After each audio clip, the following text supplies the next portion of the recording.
Good morning students. आज हम next topic discuss करेंगे क्लास +2 का चैप्टर 1 जो हमने कंटिन्यू किया हुआ था। आई होप आपको मेरी वीडियोस पसंद आ रही होंगी, टॉपिक्स समझ आ रहे होंगे एंड ये सारे के सारे टॉपिक्स जितनी भी वीडियोस मैंने इस चैप्टर की बनाई हैं वो सारी आपकी एनसीईआरटी बुक से ही बनाई हैं, क्योंकि एनसीईआरटी बहुत ज़्यादा इम्पॉर्टेंट है क्लास +2 बोर्ड एग्ज़ाम के लिए। एनसीईआरटी में से ही क्वेश्चंस फ्रेम होते हैं और आंसर्स भी इन्हीं से ही बनते हैं। तो I suggest to all my students कि आप लोग एनसीईआरटी को बहुत अच्छी तरह से समझें, एक एक लाइन को अच्छी तरह समझें। शॉर्ट नोट्स बना सकते हैं, शॉर्ट नोट्स आपको प्रोवाइड कर दिए जाएंगे टेलीग्राम चैनल पर। तो नेक्स्ट टॉपिक शुरू करते हैं जिसका नाम है डबल फर्टिलाइजेशन। डबल फर्टिलाइजेशन आपको मैं एक ब्रीफ इंट्रोडक्शन देना चाहती हूँ इस टॉपिक की। डबल फर्टिलाइजेशन का मतलब क्या है, नाम से भी काफ़ी हद तक क्लियर हो रहा होगा कैसी टाइप की फर्टिलाइजेशन हो सकती है। इट मीन्स फर्टिलाइजेशन 2 टाइम हो रही है, जिसे इसीलिए हम इसे डबल फर्टिलाइजेशन कहते हैं। डबल फर्टिलाइजेशन एक कैरेक्टरिस्टिक फीचर है एंजियोस्पर्म प्लांट्स का। स्टार्टिंग करते हैं फर्स्ट लाइन से। After entering one of the snagit, the pollen tube releases 2 male gametes into the cytoplasm of the snagit. Pollen grain जब stigma के ऊपर लैंड करता है तो वहाँ पर एक पोलन पिस्टल इंटरेक्शन होती है, जो मैंने आपको प्रीवियस टॉपिक में भी समझाया है। जब ये इंटरेक्शन होती है तो स्टिग्मा जो है वो पोलन ग्रेन को जब रिसीव करता है तो उस इंटरेक्शन के कारण वो उसे फैसिलिटेट करता है कि पोलन ग्रेन वहाँ जर्मिनेट हो सकते हैं अगर वो कंपैटिबल है, उसी स्पीशीज़ का है। सेकेंडली, जब पोलन ग्रेन जर्मिनेट होते हैं तो उसके बाद एक पोलन ट्यूब डेवलप होती।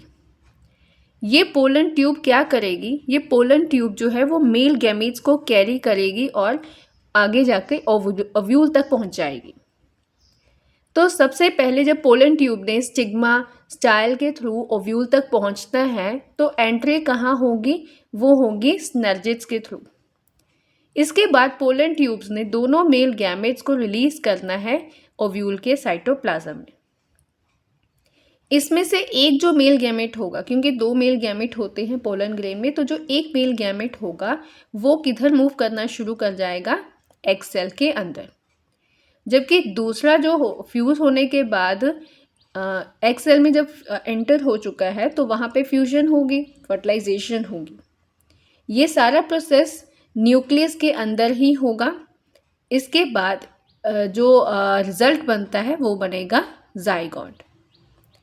इसे सिनगेमी भी कहा जाता है, फर्टिलाइजेशन को सिनगेमी भी कहा जाता है, बट सिनगेमी वर्ड जो है बहुत ज़्यादा यूज़ नहीं किया जाता, जनरली फर्टिलाइजेशन वर्ड ही यूज़ किया जाता है। जब भी फ्यूजन होने के बाद जो रिजल्ट जाइगोट बनता है, एज वी नो कि गैमेट्स जो होते हैं वो हैप्लॉइड नेचर के होंगे, तो जो रिजल्ट में हमारे पास अब जो जाइगोट आएगा वो एक डिप्लॉयड सेल है। दोनों सेल के क्रोमोसोम कंटेंट अब कंबाइन हो चुके हैं। दूसरा मेल गैमेट ये क्या करेगा, ये कोई वेस्ट नहीं है, इसका भी आगे फर्दर एक यूज़ है। दूसरा जो मेल गैमेट होगा वो पोलर न्यूक्ली की तरफ रीच करेगा और सेंटर सेल तक पहुंच जाएगा। इसके बाद जो फ्यूजन होगी पोलर न्यूक्ली के साथ वो रिजल्ट फॉर्म करेगा जिसका नाम है ट्रिप्लॉइड प्राइमरी एंडोस्पर्म न्यूक्लियस।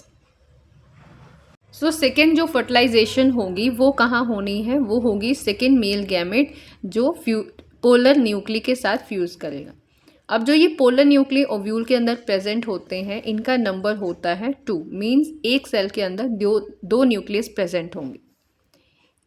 जब ये फ्यूजन होगी तो उसके बाद जो प्रोडक्ट बनेगा उसे कहेंगे ट्रिप्लॉइड प्राइमरी एंडोस्पर्म न्यूक्लियस। इसे सिंपली हम PEN भी कह देते हैं। एज वी नो कि यहाँ पे जो फ्यूजन हो रही है वो 3 हैप्लॉइड न्यूक्लियस की हो रही है। एक न्यूक्लियस जो है वो मेल गैमेट का है, 2 न्यूक्लियस जो है वो पोलर न्यूक्ली जो सेंट्रल सेल में लोकेटेड थे ओव्यूल के उनके अंदर हो रही है, इसीलिए इसे ट्रिपल फ्यूजन भी कह देते हैं। दोनों ही टाइप की फ्यूजन, सिनगेमी और दूसरी ट्रिपल फ्यूजन, ये दोनों ही टाइप की फ्यूजन एम्ब्रोसैक में होने वाली है। इसीलिए इस फिनोमिनन को डबल फर्टिलाइजेशन कहते हैं, जैसे मैंने आपको फर्स्ट स्टार्टिंग में ही वीडियो के बताया था। ये एक ऐसा फीचर है जो बेसिकली फ्लावरिंग प्लांट एंजियोस्पर्म में देखने को मिलता है और ये उनका एक यूनिक फीचर है। सेंट्रल सेल जब फ्यूजन होती है इनके अंदर, तो इसमें जो डेवलपमेंट होगी इस स्ट्रक्चर को अब हम कहेंगे प्राइमरी एंडोस्पर्म सेल। ये प्राइमरी एंडोस्पर्म सेल जो है PEC, ये डेवलप होके एंडोस्पर्म बनाएगा, जबकि जाइगोट डेवलप होकर एम्ब्रो बनाने वाला है, मींस सीड बनाने वाला है।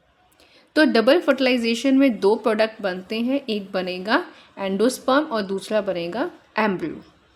एम्ब्रो जो है वो फ्यूचर में आगे ग्रो अप होके एक न्यू प्लांट फॉर्म करने वाला है, जबकि एंडोस्पर्म जो है वो ग्रोइंग एम्ब्रो को नरिशमेंट प्रोवाइड करे। तो नेक्स्ट डायग्राम दिखाई गई है, डबल फर्टिलाइजेशन जब होती है तो क्या क्या चेंजेस आते हैं। ये एक ओव्यूल दिखाया गया है। फर्टिलाइजेशन के बाद जो स्नेलजिड है वो डीजनरेट हो जाते हैं और एंटीपोडल्स भी डीजनरेट हो जाते हैं। डीजनरेटिंग स्ट्रक्चर चाहे स्नेलजिड है या फिर एंटीपोडल्स है, ये ग्रोइंग एंडोस्पर्म एम्ब्रो डेवलपमेंट में हेल्प करती है। जाइगोट जो है ये डिप्लॉयड स्ट्रक्चर यहाँ पे दिखाया गया है, जो कि फर्टिलाइजेशन का रिजल्ट है, male gamete and female gamete के फ्यूजन का रिजल्ट है। नेक्स्ट यहाँ पे दिखाया गया है प्राइमरी एंडोस्पर्म न्यूक्लियस। इसमें जो इसकी प्लॉइडी दिखाई गई है ये 3n है, इट मीन्स यहाँ पे ट्रिप्लॉयड न्यूक्लियस प्रेजेंट है, इसे PEN भी कहते हैं।